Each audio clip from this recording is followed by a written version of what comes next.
All right. Good morning, everyone. And thank you so much for joining us all here today.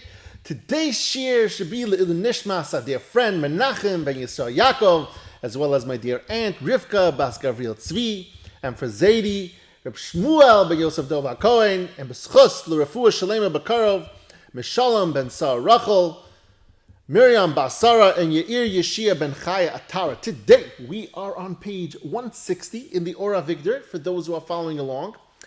And we're continuing the conversation that we started yesterday as to why we sometimes see that the righteous people in this world, that they actually suffer, and while the evil people, though those people are prosperous. If you said that, if we do the right thing, then we'll be taken care of.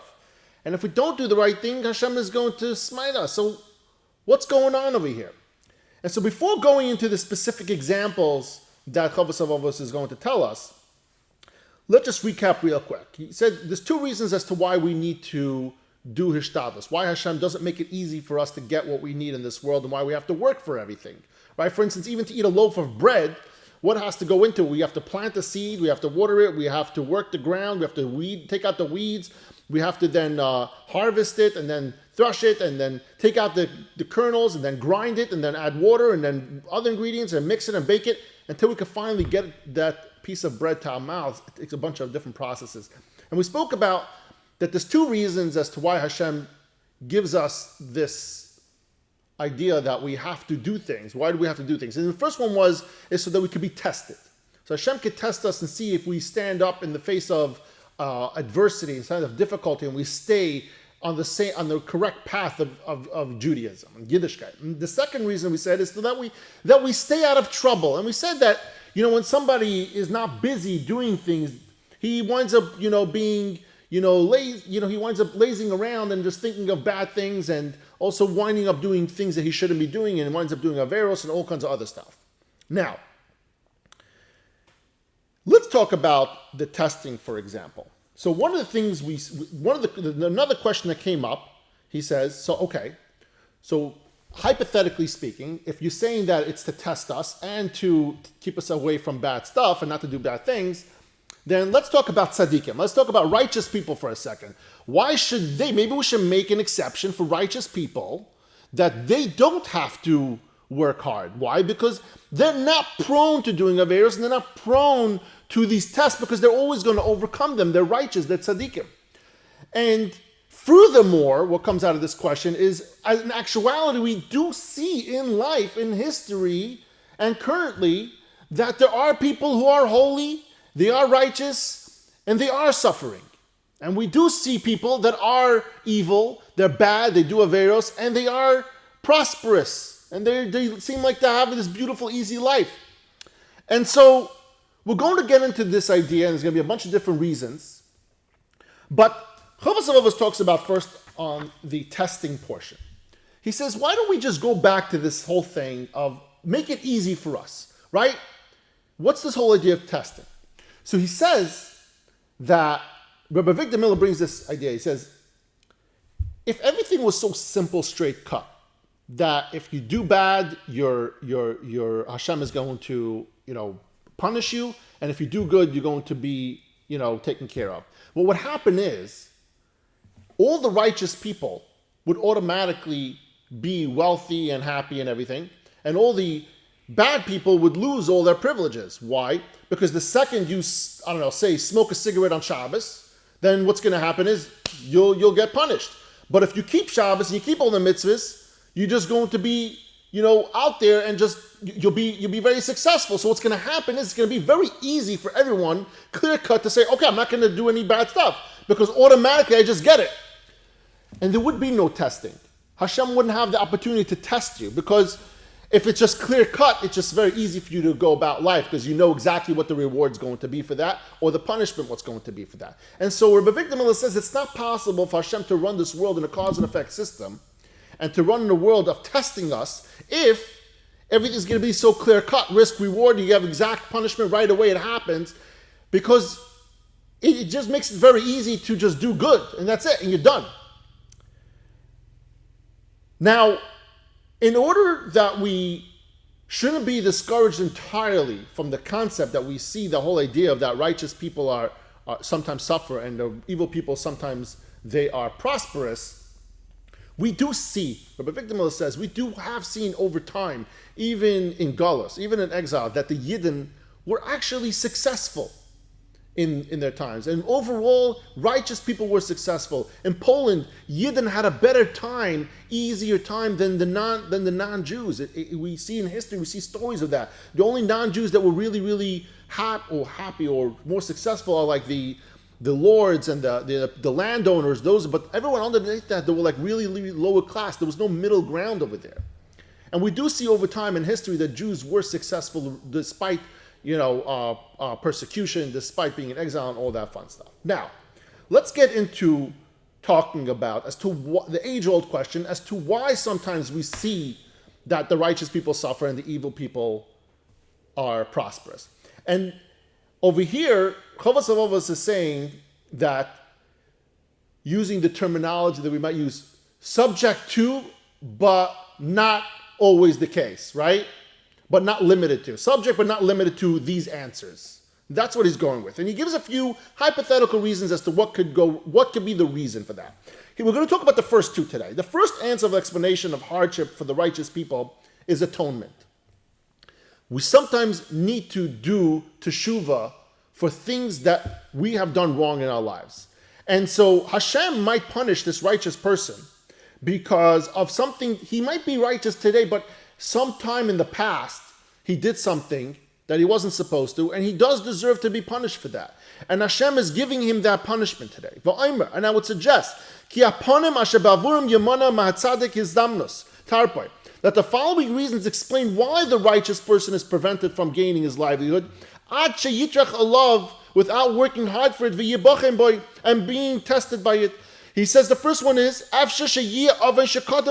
first, it could be because of some sin that this righteous person committed earlier in his life, before he did teshuvah, before he became, righteous. Allah, for which he must pay. At the end of the day, you have to pay for your sins.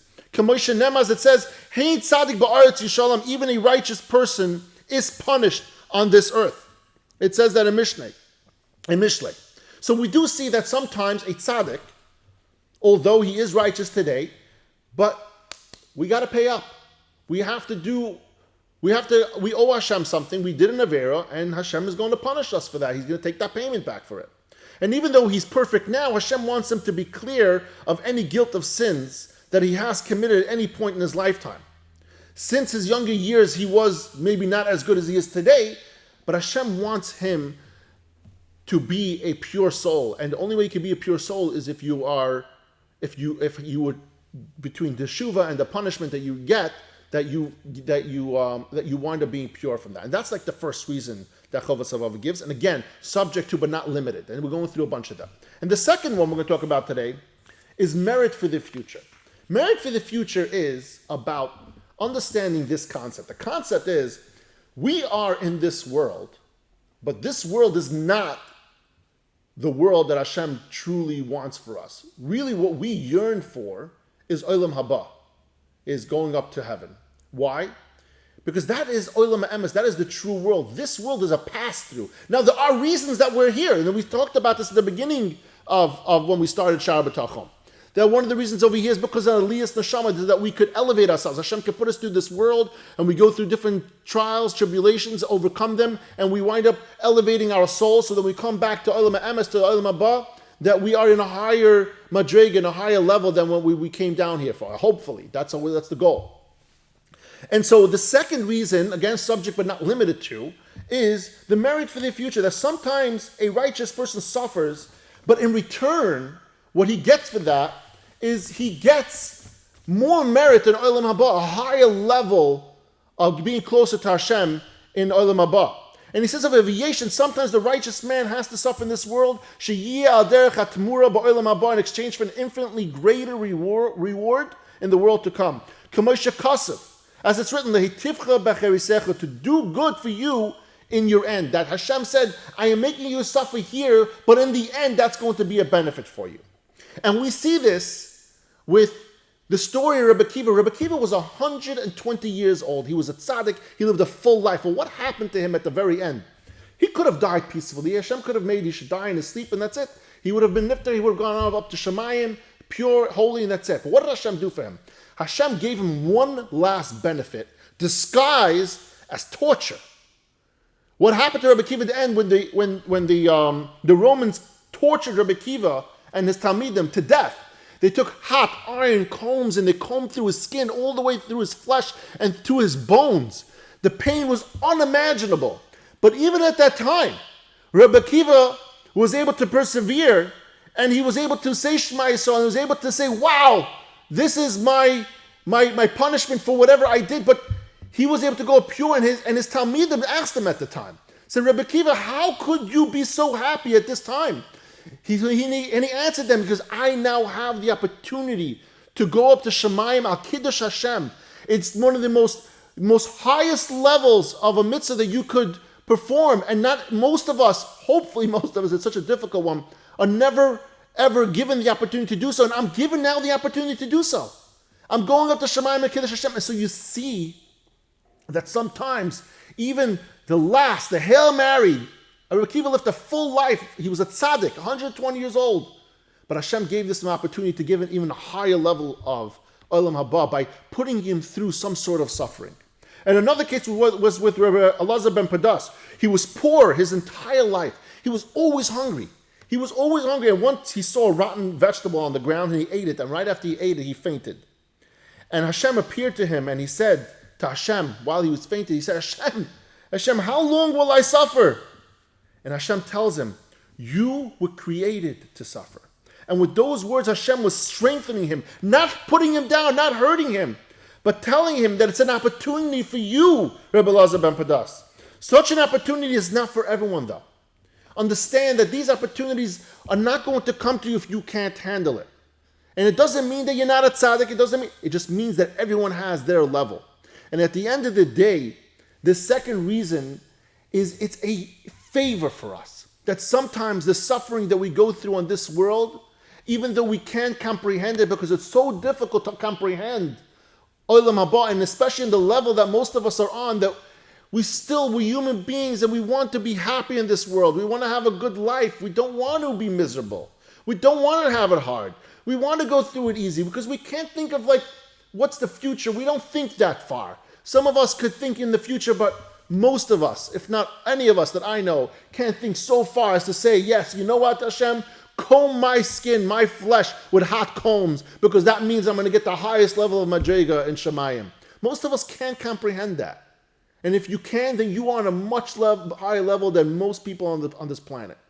And so the first reason, again, is that sometimes it's for our misdeeds. Sometimes it's for the things that we did wrong in our lives. And the second subject, but not limited to, reason as to why sometimes tzaddikim suffer and Rishonim, they are seemingly prosperous, is because sometimes Hashem wants to do us a favor and put us in even a higher level of Gan Eden.